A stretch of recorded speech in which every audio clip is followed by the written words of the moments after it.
Tous, bienvenue sur ma chaîne. J'ai préparé au préalable 3 petits tas pour donner quelques indications sur votre mission de vie, pour vous guider un petit peu sur votre chemin. Le premier tas, c'est la sélénite. C'est une pierre qui est toute transparente, blanche. Voilà. La deuxième, c'est une agate violette. Je ne sais pas si vous la voyez bien. Oui. Et la sodalite, une pierre qui est bleue avec un peu de blanc. Elles sont toutes les trois magnifiques. Voilà, je vous laisse choisir, faire pause si vous voulez. Et on va aller voir quelle indication on peut vous donner. Pour ceux qui ont choisi, je découvre en même temps que vous les cartes.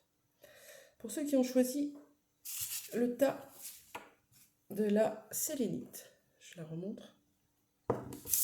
On vous parle de promotion, de clairvoyance,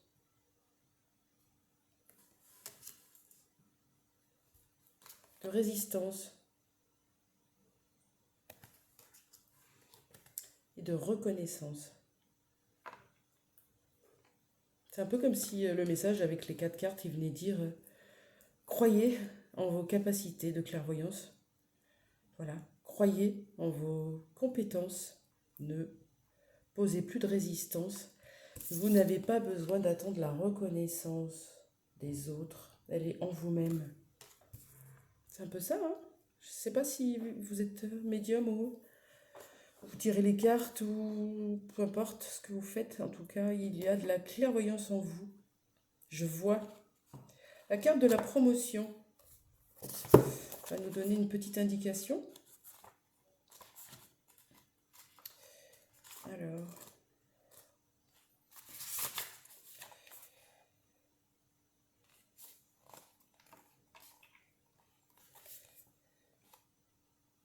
tu vas devoir effectuer un très grand travail en peu de temps, mais tu as toutes les ressources en toi et si tu te fais confiance, tout va très bien se passer. Tes guides te demandent aussi de repenser au mois d'avril passé et de prendre comme signe important tous les détails que tu as pu vivre en lien avec ta vie professionnelle. Si le mois d'avril est encore loin, tes guides te demandent de ne pas perdre confiance et de continuer ton avancée. Un nouveau chemin se dessine devant toi et bientôt tout va te paraître très clair pour la création de ce que tu souhaites mettre en place. Et bien c'est un très joli message pour vous qui avez choisi la sélénite. Merci. Alors, pour ceux qui ont choisi l'agate violette, on a le généreux du savoir. J'ai cru le généreur. Le généreux du savoir. Le prisonnier.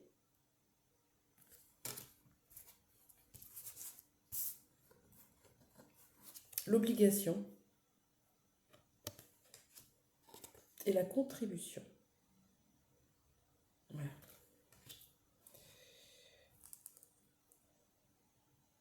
Je me libère de l'enfermement et des obligations. Et je vais donner ma contribution sur cette planète, dans cette incarnation. Je donne ma lumière, car je sais, vous devez avoir le chakra coronal bien ouvert, même le troisième œil. On va voir le généreux du savoir, ce que ça vient nous dire. C'est très joli. Tu as une âme et un chakra de la gorge très fort, très puissant. Ta mission de vie est en lien avec le fait d'apprendre aux autres des choses très importantes. Cela n'est pas forcément en lien avec la spiritualité, mais tu as une âme qui a de très grandes capacités de communication en elle, et tu es fait pour être dans l'apprentissage, pour apprendre aux autres. Pour être complètement connecté avec ta mission de vie, il faut que tu nourrisses ta curiosité et surtout, il faut que tu aies confiance en toutes les idées et les envies que tu as en lien avec la découverte de nouvelles choses.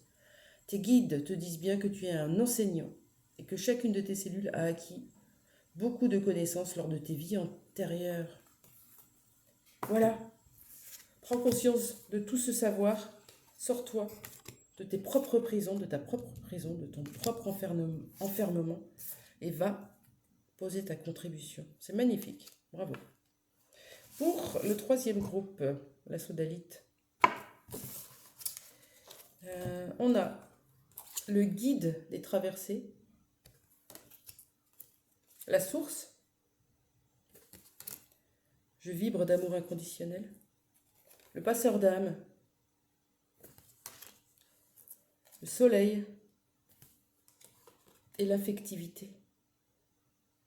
Bon, entre le guide des traversées, la source, le passeur d'âme, je pense, et le soleil, vous êtes passeur d'âme et vous aidez les âmes à traverser et à retourner, à remettre de la lumière pour les faire repartir. Pour la carte de l'affectivité, c'est magnifique. Je ne sais pas si ça vous parle, mais vous devriez vous y intéresser parce que là, toutes les cartes parlent de la même chose, la traversée.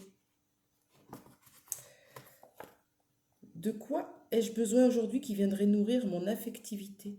Que puis-je faire ou être maintenant pour accueillir ce qui pourra me nourrir affectivement? On vous demande de vous intéresser à ce qui peut vous passionner, vous nourrir, pour pouvoir vous sortir certainement d'énergie négative ou de choses qui viennent vous perturber. Pour revenir vers ce soleil, car en tant que passeur d'âme, on a besoin d'illuminer toute notre amour, notre bienveillance, notre lumière pour les aider au mieux. Voilà pour vous, pour ces messages. J'espère qu'ils vous ont plu. N'hésitez pas à liker et à vous abonner. Au revoir, merci.